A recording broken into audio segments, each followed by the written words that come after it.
Ćao ljudi, u ovom videu nešto novo po prvi put. Naime, norveški startup Superside ima otvorene pozicije za frontend i backend developere. 100% remote, frontend je React, backend su Java i Kotlin.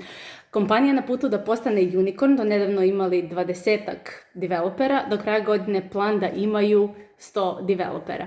Imaju odlične uslove, više nego odlične, ne bih u suprotnom pravila uopšte ovaj video njima da su neka prosječna kompanija.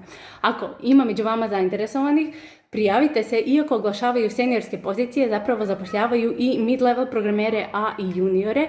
Imate link u opisu ovog videa da se prijavite preko mene. Ako ne želite da se prijavite preko mene, naravno možete se prijaviti direktno, prijavom preko mene. Imate garanciju da će HR pogledati vaš CV i mali boost, a i meni je signal da ste zainteresovani da u budućnosti nastavim ovakve akcije gdje ću vas povezivati sa stranim kompanijama. Po mom mišljenju, odličnim kompanijama. U svakom slučaju, ostavite like ako želite da podržite ovu moju malu inicijativu.